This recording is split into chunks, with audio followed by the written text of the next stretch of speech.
Welcome, everybody, to another episode of Iowa State Cyclones Live here on the Voice of College Football Network. I'm your host, Levi Stevenson. I'm also the managing editor over at Wide Right Natty Light, Iowa State's SB Nation site. It's good to everybody back again this week here on the 1st of July, which means we are officially in the month for Big 12 Media Days, which is next week, which I'm still waiting on confirmation yet. I may or may not be going. I'm not 100% sure, but may potentially be there depending on if my credential gets approved. And then that means next month, 6 weeks away is, actually 7 weeks away is Iowa State playing Kansas State in Dublin to kick off the 2025 football season. Couldn't be more excited for all this. It feels like this has been a long summer. Worth noting though is that along with Big 12 Media Days next week, we also have the release of College Football 26, the second release of the revived EA Sports College Football video game franchise. We did get some teasers this week on some ratings, which we will talk about those in a little while because I have some thoughts on those. But today we're going to go over a little bit of recruiting news, those college football ratings, and then the kind of the last chunk of the show. I want to talk a little bit about revenue sharing, which just started today on July 1st, and how different schools across the country are approaching it, how Iowa State is approaching it, and kind of some of the nuances that go along with that. As always, I encourage people to call in and give thoughts. We're going to try to keep it as much on topic this week. I know it's fun to talk about kind of whatever on these, but this is kind of, we got, especially with the not NIL, but revenue sharing discussion and things like that. I think there's some really worthwhile discussion to be had there.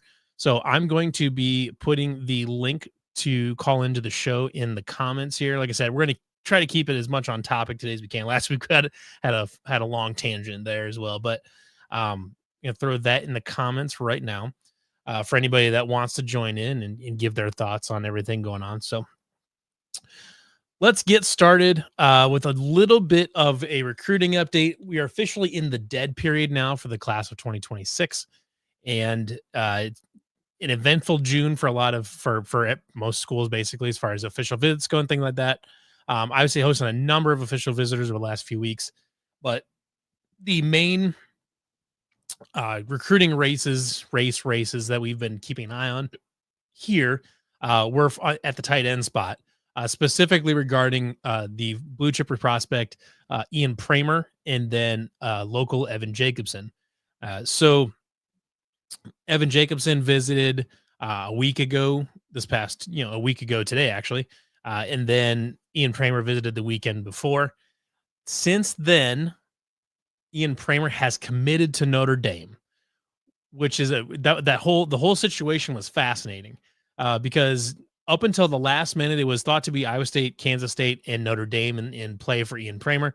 And then the morning of that he was giving his commitment, which nobody knew exactly when the commitment was coming, but it all happened really pretty quickly. First thing in the morning, I think it was Wednesday last week. We heard there was a bunch of crystal balls put in on 247 for him to go to Kansas State. It was the two Kansas State writers, but also Alec Bussey of the Iowa State site, all put in crystal balls for Ian Pramer to go to Kansas State. And then a few hours went by, and it seemed still like it was going to Kansas State, but not quite there. Then, kind of out of nowhere, Pramer commits to Notre Dame. Now, it was always thought that Notre Dame was, a strong contender for Pramer, at least, through the last, couple weekends of visits. But the thought was that he would stay in the Big 12 to stay a little bit closer to home. But, Notre Dame is Notre Dame. They have a strong tight end tradition, things like that. So, it made sense that Notre Dame would be in competition. Where this gets interesting, though, is from what people know about the recruiting situation, because Evan Jacobson has been upfront that it's Iowa State, Notre Dame, Texas A&M, and it's believed that Stanford is still in the running in some capacity. Now, we'll talk about him in a second here because there's some other things going on with him. But Notre Dame was thought to be Iowa State's biggest competition for Evan Jacobson. Obviously, Evan Jacobson's the Waukee native, 4-star tight end. His brother played started playing basketball at Nebraska, but then his brother Michael eventually transferred to Iowa State, finished out the rest of his basketball career at Iowa State, and then after graduating and playing in Europe for a couple of years, came back and has actually forged himself a multi-year stint in the NFL as a tight end. That's kind of an interesting situation there.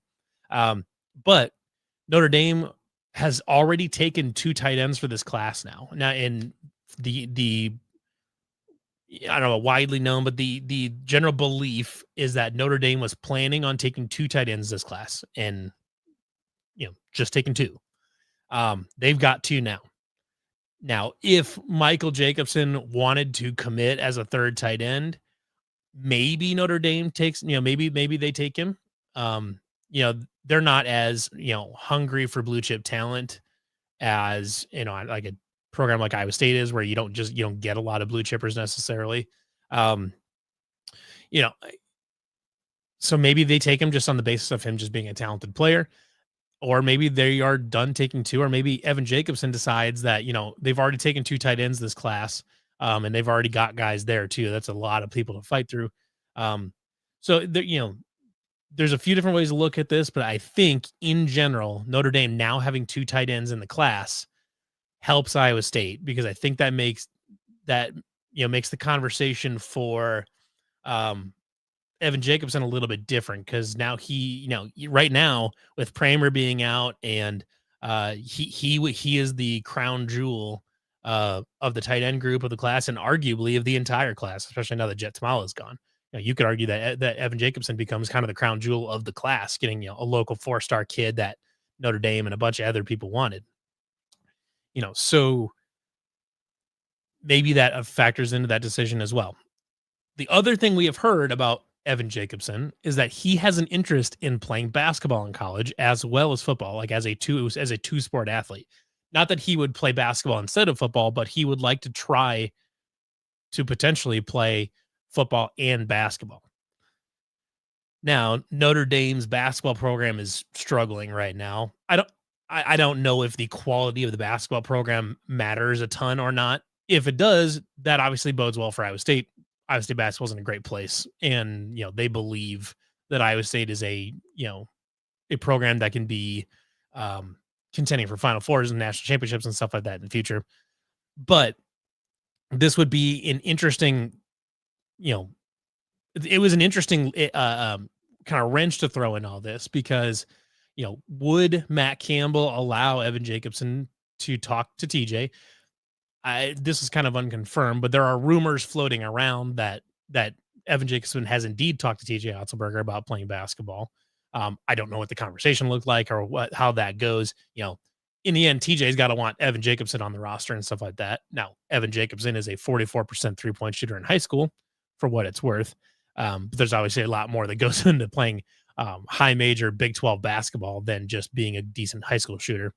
But, I think the possibility is interesting. If Matt Campbell's open to it and TJ's open to it, and Evan thinks he can handle the workload and can continue to be good at, improve at both sports, because I think football is probably his long-term play as far as maybe potentially trying to be a professional at something.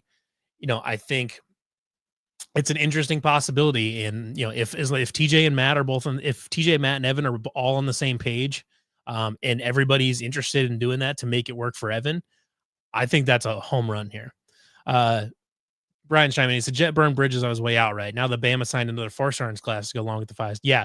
So the funny thing about Jet Tamala is that just a couple days ago, Alabama took the commitment of another 4-star quarterback. Now keep in mind that Jet was already committing to a program that this coming season, this year, they have a 5-star true freshman quarterback for the 2025 season. And he's like he was not just a 5-star, but like one of the top rated recruits in the entire class. And so now, not only was he committing to a program behind that, but now he also has another 4-star quarterback in his commitment class at Alabama. Maybe Alabama was upfront with him about that. I don't know. But if I were Jet and I was thinking I had a shot at, going to Alabama and potentially competing for a starting job here, in a couple years, and now you have another 4-star quarterback that's got put in the same room with you, I would feel not as good about that decision. Now, as Brian alluded to, Jet did kind of burn some bridges on the way out. he didn't come out, and obviously he didn't come out and just say, Iowa State sucks, Alabama's better. But he did say he's like, getting able to compete with the best in the country and guys that, hey, that, you know, can compete in the playoff and all this or whatever, loosely stating that he was disappointed with who he was going to be playing with at Iowa State and wanted to go play with the best of the best at Alabama, which you can't necessarily blame a kid for wanting to go play with, play for Alabama. I mean, they're Alabama, their talent, they have better talent than almost anybody in college football. They're Alabama, but Iowa State is not a G5 program. They're not Kent State or Akron or something like that, where they're down the dumps, and you're talking about, going from, low G5 to playing with some NFL talent. It's going from a school near the top of its conference in the Big 12 to Alabama. It's not nearly that big of a jump. But I think it's whatever, but I think Jet's comments on the way out probably closed the door for him to flipping back to Iowa State, I think. I also think that would probably leave a little bit of a bad taste in the mouth of some people, where, Jet was quick to flip to leave to go to Alabama, and then the second something didn't go his way, he wants that safety net to flip back.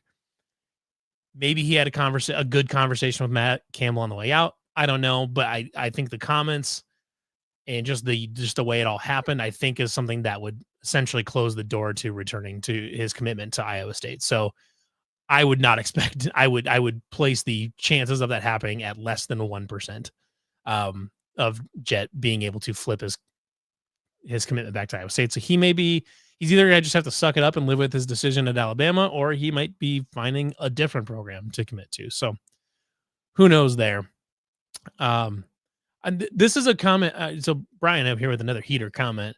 If Jacobson can handle playing Otzelberger basketball and Campbell football, it's more impressive if he is standing than Travis Hunter playing both ways. So I brought this up a little bit last week, but I do think this is a relevant point, because football is football. Obviously, it takes a great toll on the body, and you need the offseason to recover and all of this. Iowa State basketball, TJ Otzelbasket Burger Ball, as it's affectionately called by us Cyclone fans, has a reputation for being hard on the athletes and really grinding them down by the time you get into February and March, because it's an extremely, extremely physical brand of basketball. It is a tiring brand of basketball. If everybody's on board with how that's going to be handled, again, it's not that I think it absolutely can work if everybody's on the same page and there's a good plan for it. But this isn't him, playing high end football here and then going and playing, old Fred Hoiberg basketball, where it's not nearly as physically taxing, especially on the defensive end and things like that. I mean, this is hard nosed defensive basketball. So is there a concern that, let's say he gets a little bit banged up during the football season, that, when it comes to basketball, that he, does what he needs to do to be a contributor for the basketball team, but isn't able to recover from football season until April. And then does that put him behind for spring football? Does that put him behind for summer workouts? That's the risk you run with any two-sport, multi-sport athlete, or any, in the case of Travis Hunter, a two-way football player, is that just more exposure to more things opens up more opportunities for injury. That's not revolution. That's not a revolutionary thought or anything like that. But that's obviously the concern. Now, if you have like a two-way player in football, that obviously takes great stamina to play during the football game, but you still get a rest during the offseason and things like that, and you can manage that a little bit. Basketball is a little tougher. You got to manage. Especially with a TJ Otzelberger team, you got to manage your wear and tear and all that. So I think as long as everyone's on the same page, everyone's got a plan, I think it can absolutely be done if that's what Evan decides he wants to do, and if that's enough to get him to come, be an athlete at Iowa State and Matt and TJ are both on board with it, and everyone's got a good plan for how to manage his workload and how to manage the wear and tear on his body, I'm all for it. I think that would be phenomenal. You know, Evan's a great football player. He's a good high school basketball player. I think he's, probably can find a role on a TJ Otzelberger team. But if his thing is he just at least wants to be involved with basketball in some capacity, who am I to say no? So, uh, I didn't mean to skip over you, Paul, but he said Paul's in the comments here saying he can finally make a live one. So thank you for joining us, Paul. Appreciate that. I didn't want to skip over you too much, but Brian was just on a heater with the comments, right on task and right on topic. So that's kind of the general recruiting update right now. We'll see how this all shakes out. From what I understand, Evan Jacobson is not planning on committing for a couple weeks yet. 2-3 weeks, maybe a month. That was kind of just a timeline that was floated out there, but obviously he's got kind of as long as he wants to take. And I'm sure, Iowa State is generally fine with him taking as long as he wants to, as long as, the communication is still there and all that.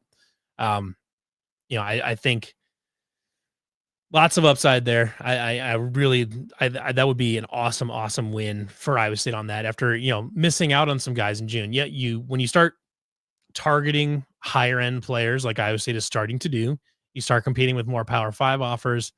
You start, you're going to win some, you're going to lose some. And Iowa State had a little bit of a tough month in June. They got some really good players, but you missed out on a few guys. But getting Evan Jacobson would be an awesome win. And I think it'd be a really, really fun conversation to have around Iowa State, because it's something we just haven't seen at Iowa State. I don't know, maybe ever. Certainly not anytime recently. Obviously, there was the era at the early Steve Prohm era with like Jordan Ashton, or was it Jordan Ashton? No, it wasn't Jordan Ashton. Who am I thinking of? Or it was during the Paul Rhodes era. He had a couple football players come over and play at the end of the bench for basketball. I'm struggling to remember the names right off the top of my head. It wasn't Jordan Ashton, but I think it was there was a couple players from the Rhodes era, anyways. So, but we haven't really seen a true two-way, two-sport athlete in quite a while. But we also know that Matt Campbell loves his multi-sport athletes. He recruits them all the time from the high school ranks, basketball players, track athletes, wrestlers, things like that. Matt Campbell loves his multi-sport athletes. So I think that's an awesome thing to get going. And hopefully he can land Evan Jacobson there. Okay, next up, we had some spoilers for College Football 26 and some player rankings. Now, I think there are some really interesting things here. We can talk about some of the national rankings that came out, but I do want to talk about these individual player rankings. I'm just going to move the comments here off so people can see the graphic a little bit better. Jeremiah Cooper ranks out as the top-rated Cyclone at 91 overall, 93 acceleration, 92 agility, 93 awareness. You got Dominique Orange there at 90, Jontez Williams at 90, Rocco Becht at 88, Carson Hansen at 88. That's an interesting one. Dylan Barrett at center is interesting at an 87, considering Dylan Barrett did not play center last year. He played left guard. And from what I understand is he won't be playing center this year unless they know something that we don't. Abu Sama at 86, Tyler Miller at 85, Caleb Bacon at 84, Ben Bramer at 83, Chase Soule at 83. A couple guys here I think that are worth mentioning here, that guys that I would have thought would have been higher. Honestly, this is not a bad pick. Kyle Conrarty was a really good kicker last year. I think that's a really interesting thing to throw in there. I was a little bit surprised. I was a little bit surprised that I don't mean this as an insult. I was a little bit surprised that Abu Sama stuck up there at an 86 because just considering he had a little bit of a tough year last year.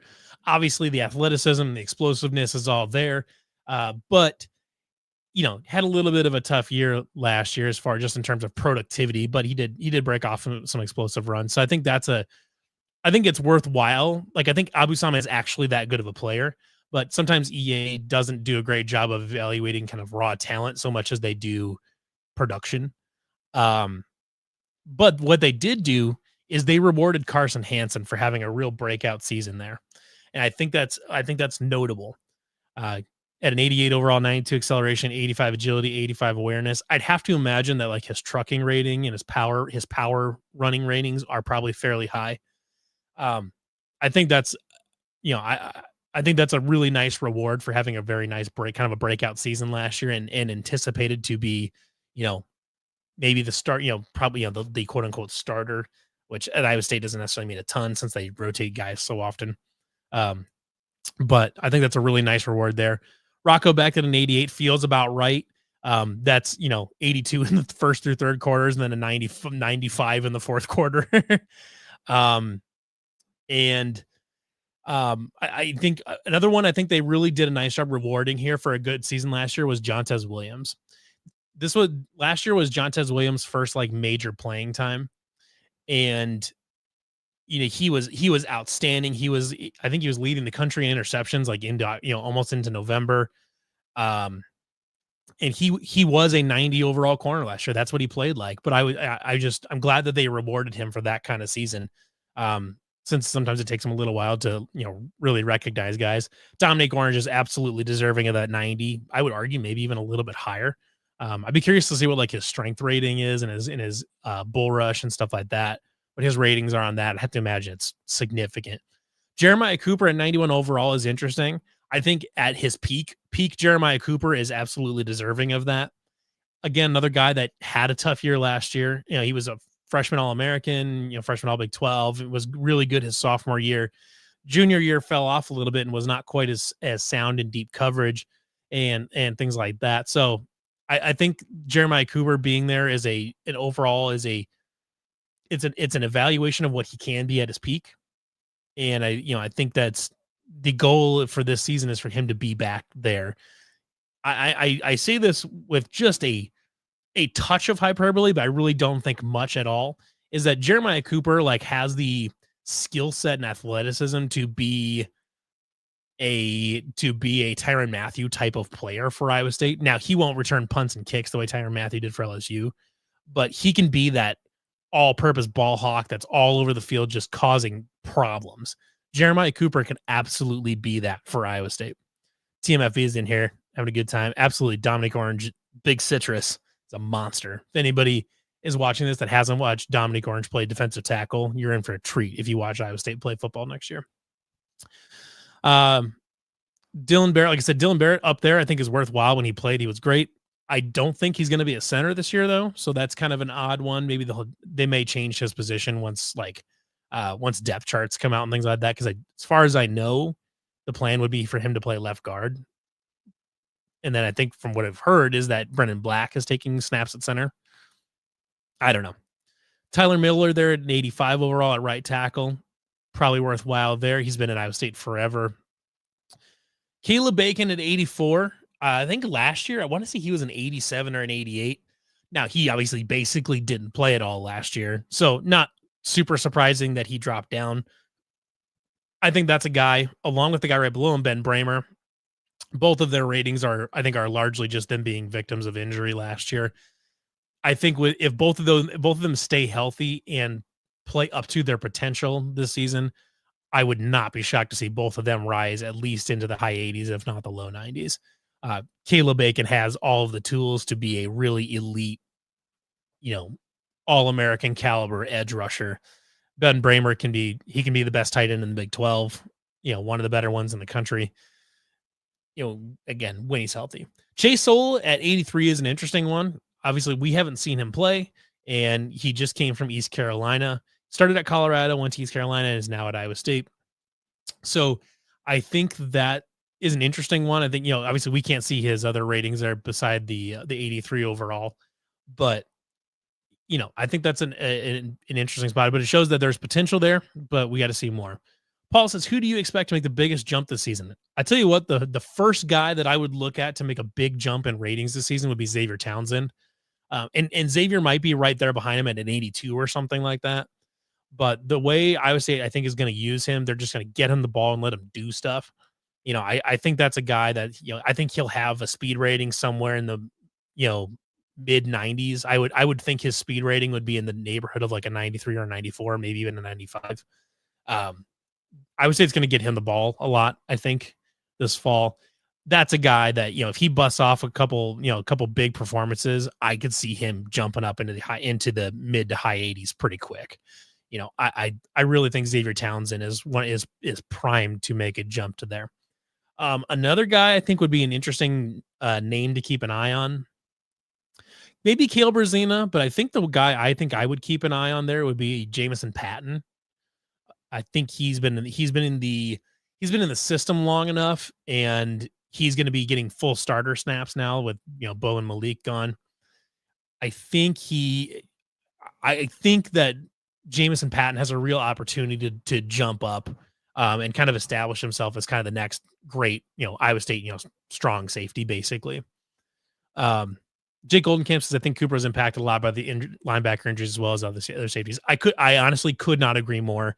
The safeties were having to cover up for some bad linebacker play. So, Jeremiah Cooper did struggle a little bit last year, but I think that's a great point. It certainly was not it wasn't just him regressing or anything like that, or him making lots and lots of catastrophic mistakes, so much as the guys behind the linebackers were just having to deal with a lot of injuries and having to compensate for just a bunch of freshmen that were out there trying to do their best. And, sometimes they miss assignments and whatever. So it's a little bit difficult to deal with that. And, sometimes they get caught out of position. In the end, I think as long as the linebackers can stay healthy and their play jumps up quite a bit, which I would be shocked if the linebacker play does not improve dramatically this offseason.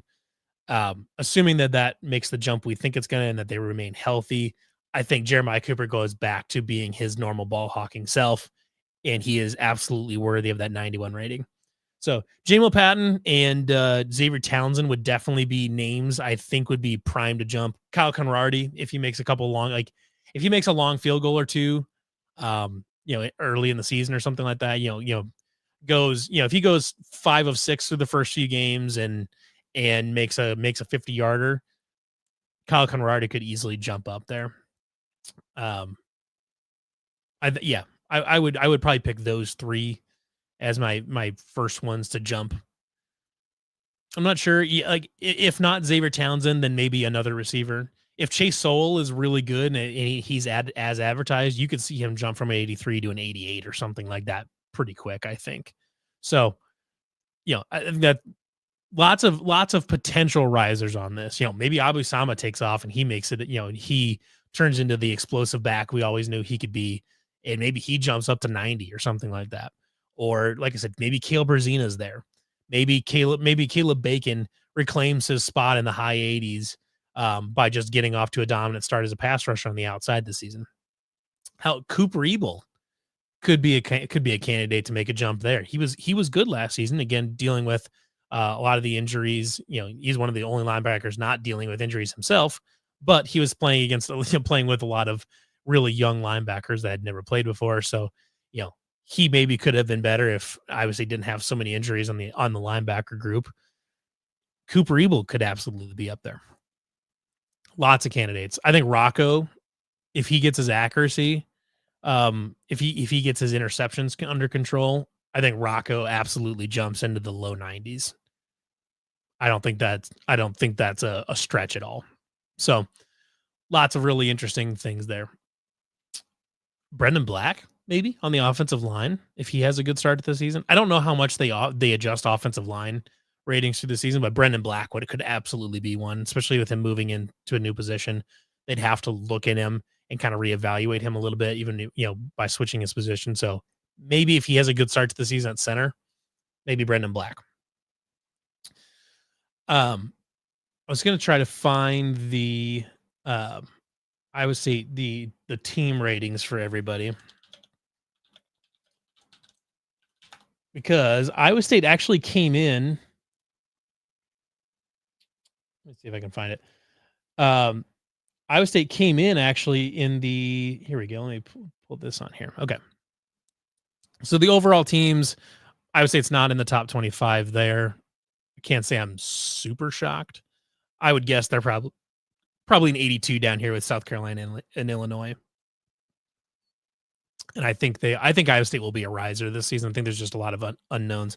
However, Iowa State is sitting there at the 23rd best offense at an 85 overall.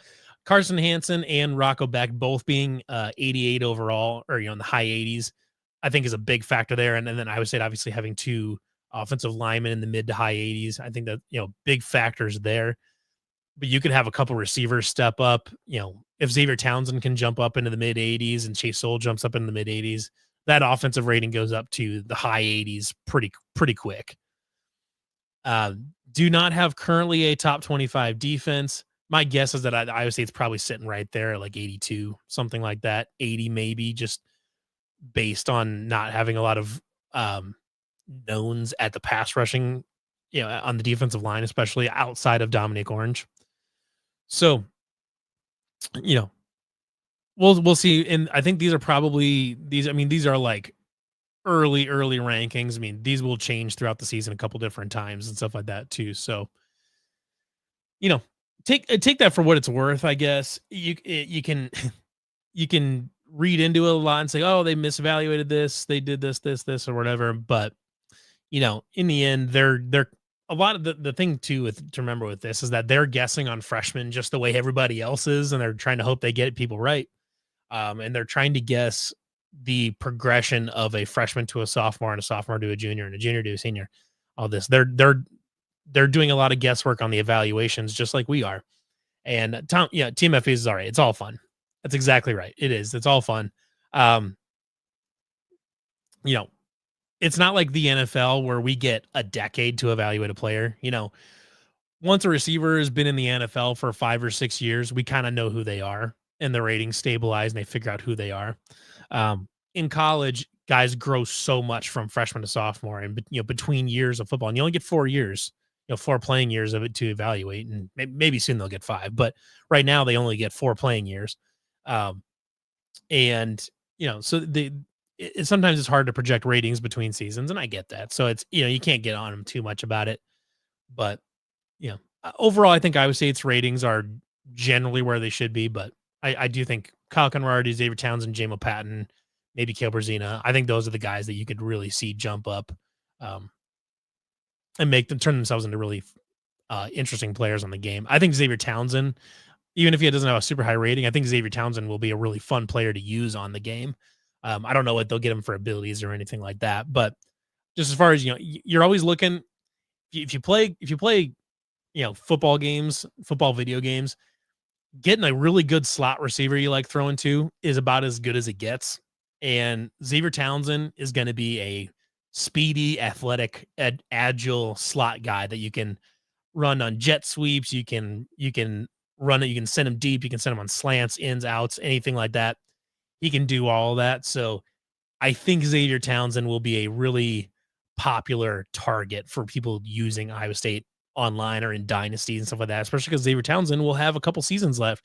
He's got 3 seasons to play at Iowa State. So if you start an Iowa State dynasty, you'll have Xavier Townsend for 3 seasons. And if you use him as much as I use my slot receivers, he's probably going to climb up into the mid to high 90s in a year or two.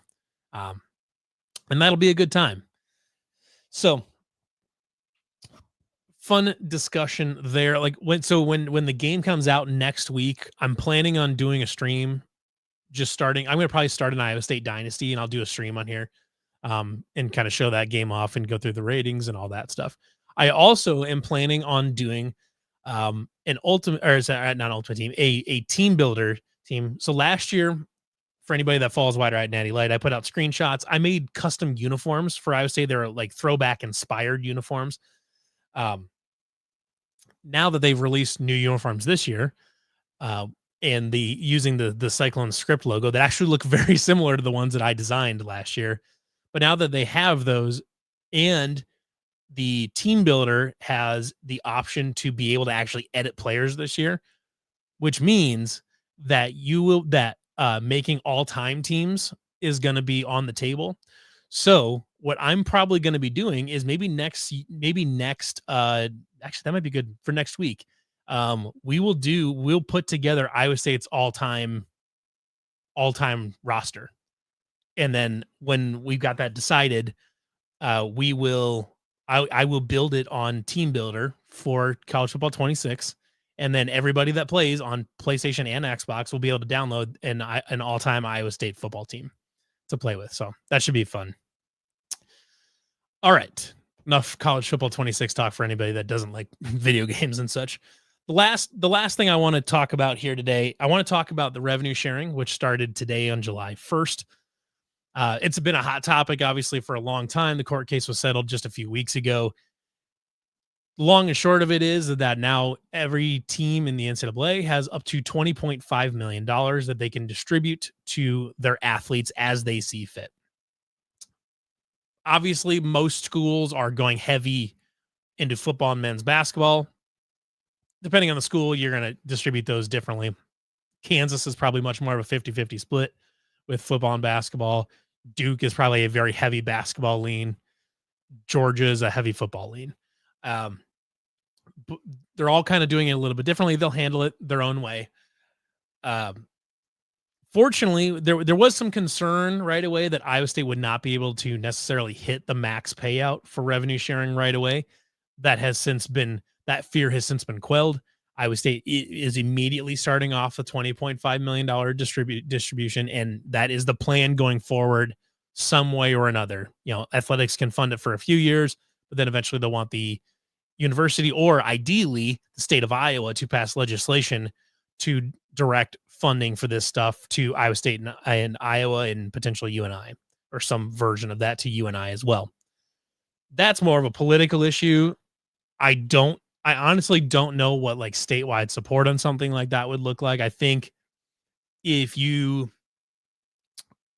were interested in running for governor in 2026 and you wanted to bring up the idea of passing legislation to help fund this, I would think that would be a fairly popular issue. Not going to go into it any more than that because we don't go into this, politics is outside of the purview of this YouTube channel. I'm not really interested in getting into that at all. But if you were trying to, come up with a popular issue to grab Iowa State alum to vote for it, I would think that proposing legislation to direct funding to cover Iowa and Iowa State's revenue sharing distributions to the athletes would be a popular thing. However, we do know Iowa State is meeting the $20.5 million. We did get a story from the QC Times today that Iowa State is planning on distributing money to every single athlete, not just in revenue sports, so not just football, not just men's basketball, not just football, not just men's basketball, and not just women's basketball, but cross country, wrestling, track and field, softball, golf, soccer, all of it. And every athlete's going to be getting something. Now, they are leaning heavy towards football and basketball, which rightfully so. They bring in the money. But Jamie Pollard brought it up as, we think this, they think that this is a good, embodiment of the Iowa State culture, is that we take care of our athletes, and we believe that it's more than just the star power, that the cross country runner and the soccer player and the softball player and the golfer and the swimmer, that they are as big a part of Iowa State athletics as, Rocco Becht, as Taman Lipsey. Maybe nationally from a dollars and cents standpoint, football and men's basketball and women's basketball are your biggest earners. But, the other athletes in the school are also a big part of the identity of the athletic program. So Iowa State is choosing to distribute money in a way that reflects that. Now, to take that a step further, we got an interesting article from 247 today about, this was specifically from TJ Otzelberger, and that they are instituting a merit-based system for revenue sharing. So it's not public at all what Iowa State is distributing. I don't think it will ever be public, short of like some sort of FOIA request from a Matt Brown or whatever. I don't think we'll ever really know exactly what the distribution looks like. But football gets X amount of dollars, basketball gets X amount of dollars, the other sports get X amount of dollars based on what they contribute and all this. Basketball is choosing to handle their revenue distributions to the athletes based on merit, which I think is absolutely the right decision. They're not just going to hand out blank checks to freshmen. You're going to have to earn it. I think that vibes with TJ's overall philosophy on how he conducts his program. I think that's the right way to handle it. If you're Iowa State, I mean, sure, are other programs that they're competing with going to write blank checks to freshmen, promising huge chunks of the revenue sharing? Probably. I mean, probably that's going to happen. Someone's going to do it. Maybe Houston, maybe BYU, maybe, whoever. It could be anybody. Iowa State is going to introduce this on a merit-based system, which makes perfect sense for TJ's situation. I'm bringing the comments back up. For TJ's situation, and I think that makes sense as far as how it goes. I don't know if Matt Campbell is running it the same way. I think it would make sense for that to be the case, for a merit-based system. Maybe the revenue sharing, maybe your revenue sharing works similarly to how helmet stickers used to do work. I don't know if Iowa State really does helmet stickers anymore, but it's that kind of thing where if you get certain accolades or you do certain things, you display good leadership qualities in particular situations or whatever it is, that you earn points. And then at the end of the season, you have X amount of points, and that's how many revenue sharing dollars you get for the next season or something like that. Now, I'll be curious how that works with, like, let's say, are you ever going to choose to reduce a player's revenue sharing thing? That's an interesting situation that I think is going to have to be, you're going to cross that bridge when you get there. My guess is that, like, if I were handling it, you would have a schedule on, when guys would raise up a little bit based on how long they've been in the program and their achievement and things like that. But I don't think you would, like, reduce players' cuts just based on them having a down year or something like that. If they got in trouble or something like that, or they, like, had problems with academics, or they violated team rule, then you probably have some sort of, I don't know if penalty is the right word, but you have some sort of consequence from that. And I'm sure that will be outlined in some sort of contract at some point. But, I'd be curious to see how that gets handled. If you're giving a full revenue share to just, this is just a arbitrary. Let's say you're giving a full revenue share to Milan Momcilovic. And this season, he's bad. He starts out rough, moves to the bench, can't get it, is rough, can't get it together, and finishes the season just playing like 5 or 10 minutes a game type of thing. You're obviously not going to cut Milan's pay because he had a tough season. But if you're doing it on merit, how do you handle that? And obviously that's just an arbitrary name. Pick anybody you want. It doesn't matter. Taman Lipsy. There's a lot of newness to this social situation that coaches will have to deal with. I think that's just it's just kind of the reality of the situation. But, reading through this, the quotes from TJ are encouraging. He said the alignment on our campus from the top down has been strong. Everybody's on the same page where we've been locked in. We've had to play. We've been very disciplined in terms of how we execute that and how we move forward. So we positioned very well as we enter this new period. I think that sounds great. I think that to me, that tells me that they've got a plan. They're not sitting back on their hands like, oh gosh, this is all dumb. This is all, I don't like this, and back in my day, this or whatever. They're taking a very level-headed approach to this. They're taking a very modern approach to this and saying, listen, we're happy that guys are getting paid. I mean, Iowa State is playing in a basketball tournament in the fall against St. John's and Creighton in a big tournament where the entire existence of the tournament is as a player revenue sharing tournament. All the revenue from that tournament will get distributed to the athletes that take place in it, that take part in that tournament. Iowa State is obviously taking a very, player forward approach to this revenue sharing thing. And I'm glad to see that TJ has a positive attitude about it and that they've got a plan for everything. So I'm encouraged by the little bit I have seen from Jamie Pollard, from TJ Otzelberger, from Matt Campbell. There was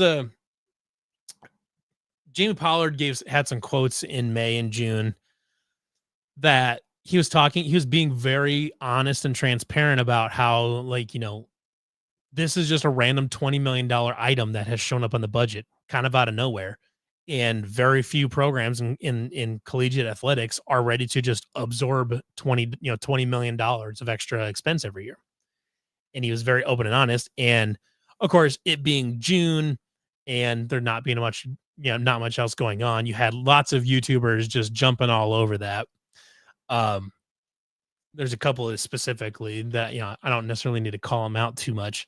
But, I would say if we can get, everybody, I would say, locked in on what's going on a little bit better, and figuring out, what's clickbait, what's rage bait, and what's actually real news. I think that would be better and using a little bit level head. But in the end, Jamie Pollard was just being honest, and he was expressing thoughts that every school in the country has had. Is like, how are we going to pay for this? Now, some states, I think Tennessee has been very like forward thinking about this and very like fast acting on this. And okay, we're gonna get money to the University of Tennessee to make sure that they've got this covered, and that our football program can remain competitive and all that. And I think, as I mentioned before, I think the state of Iowa really needs to take a look at this, because Iowa does not have pro sports. Iowa State and Iowa football are the pro sports for the state of Iowa. They bring in a tremendous amount of tourism dollars every year. So investing $41 million into the two programs to cover revenue sharing costs is not a sunk cost. There will be a lot of people that say, "Oh, I can't believe we shouldn't be paying players. We shouldn't waste our money on this. We've got all these other things we need to take care of." I get it. I do. I genuinely understand that argument that dedicating $41 million to give to a bunch of college kids to play sports seems like a waste of money. I get it. I do. However, the economic impact of Iowa State and Iowa having high major athletic programs is much greater than $41 million and it's not just game day impact, like people spending money and buying beer and stuff in Iowa City and in Ames for game days. It goes way beyond that. It's publicity for the universities. It's publicity for the state. It's eyes on everything that's going on around here. There's data to back up that when teams make a run in the NCAA tournament, like the Cinderella runs, or they have like a big season in football or something like that, that enrollment actually goes up. Enrollment will spike because of athletics achievements. There's data to prove that. When George Mason and Loyola Chicago made their runs, when VCU made their runs to the Final Four, their enrollment spiked. When Rutgers had their big season under the first Greg Schiano run, when they had like Ray Rice and a few other guys or whatever, Rutgers enrollment spiked a little bit after that. Athletics achievements help out the state and the universities in lots of different ways, and investing the money in to make sure that these two programs stay at the tippy top of the college athletics world is crucial. It's not only just a tourism thing. It's not just bringing money in and eyes on the state of Iowa, but it's also just sometimes as a society, we need a win. We need something to go right and to feel like things are going well. And, however your feelings are about the world around us at the moment, we can always use wins just as a group, as a society. And, coming together to make this happen, to make sure that Iowa State and Iowa have good football going forward, I think is a massive net win that benefits everybody. Even if you don't watch college football, you don't watch college basketball, you hate sports, Iowa State and Iowa being relevant impacts you if you live in the state of Iowa. It just does. And it's important to invest in. It is no different than a city or a state, pulling together funds to bring a pro sports franchise to their city or to build a new arena or whatever it is. It's the same thing. But in this case, we're just making sure that our college athletics programs can compete for recruits on the national stage. So I think it'd be an interesting one to watch going forward. And like I said, I really hope that our legislators in the state of Iowa come together and at least take a look at this and say, hey, what can we do to help make this whole thing better and to give Iowa State and Iowa athletics the best chance they can to be competitive nationally going forward. So I think we're going to wrap it up for this week, though. I appreciate everybody for tuning in. I really appreciate all the comments and the good discussion. To Brian and Team FB and Paul and Jake and everybody that chimed in, I really appreciate it. Hope you guys can make it more often, make it to future shows. Here we go. Paul's got a good one. We'll do one more quick question before we call it. Maybe this is better for close to the start of the season. What is your first offensive play call prediction? Slant right up the middle. Is that okay? So this is a little bit of a running bit against for Iowa State fans that the first call of every game, basically every game, is just inside zone. But we did prove that different last year. The first play from scrimmage last year against North Dakota was like a 50-yard bomb to Jalen Knoll that should never have been thrown. My guess is that we see some sort of throw to the tight end. My guess is Ben Bramer gets a catch on an out route or a stick route or something like that for the first play of the season. But if I was putting money down on it, I would guess Carson Hansen inside zone. So again, I appreciate everybody tuning in. I think next week we're going to build Iowa State's all-time roster. So that way I can put it together and make a team for the College Football 26 game that people will be able to download and play with. So come back next week if you guys want to join in for that. So everybody, thank you for watching. Thank you for all the comments. I really appreciate all the interaction. And we will see you guys all again next week to pick Iowa State's all-time roster and to maybe talk about equipment. Who knows? Everybody have a great rest of the week. Have a good 4th of July weekend. Please stay safe. Have a good time. Come back with all your fingers or as many fingers as you have right now if you're into the fireworks thing. So have a great rest of your week. Have a good weekend. Go Cyclones.